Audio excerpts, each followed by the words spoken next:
High guys welcome back to my YouTube channel. তো guys আজি দেখিছে ৰথযাত্ৰা হৈ আছে। তো ৰথযাত্ৰা দেখিবলৈ আপোনালোকক আহিছোঁ। আজিতো আপোনালোক ভিডিঅ'টো চাই থাকিব।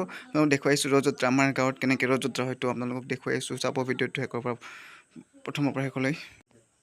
তো গাইজ আমাৰ ৰাধা গোবিন্দ মন্দিৰ ইয়াতে ৰথযাত্ৰা হৈ আছে। তো আমি আৰু অকণমান ভিতৰত যাব লাগিব, যাওঁ তেতিয়া ৰথযাত্ৰা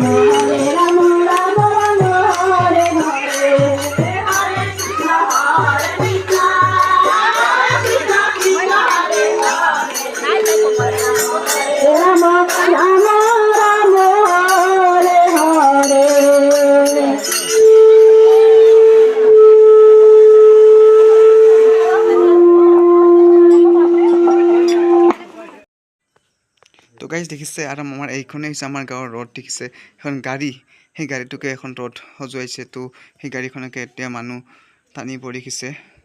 তো দেখিছে এইবোৰ কেনেকৈ টানিছে মানুহবিলাকে। আৰু এখন গাড়ী, সেই গাড়ীটোৱে ৰথ সজাইছে। ৰথ সজাই পেলাই কেনেকৈ মানুহৰ ভিৰ, কেনেকুৱা মানুহে দেখিছে ৰথ টানিবৰ কাৰণে হেতা ওপৰা ভিৰ লগাইছে। দেখিছে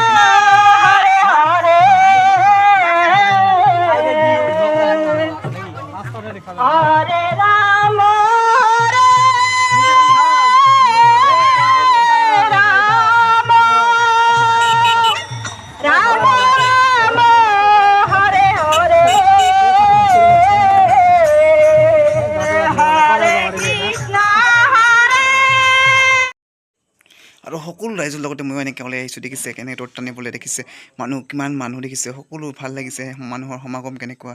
তো ময়ো সিহঁতৰ পিছে পিছে সিহঁতৰ লগে লগে এনেকৈ ঘূৰি আছোঁ।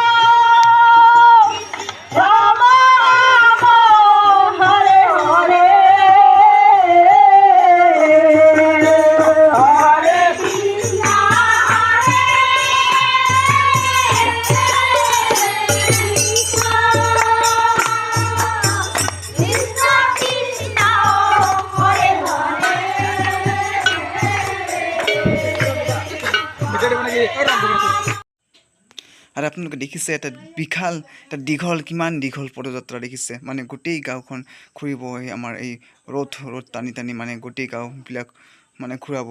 তাৰপিছত দেখিছে এনেকুৱাকৈ ঘূৰি আছোঁ আমি। দেখিছে মানুহ কেনেকুৱা। তো বন্ধু বান্ধৱীসকল, ভিডিঅ'টো ইমানখিনি আছিল আজিলৈ। তো যদি ভিডিঅ'টো ভাল লাগে, like, comment, share and subscribe কৰিব।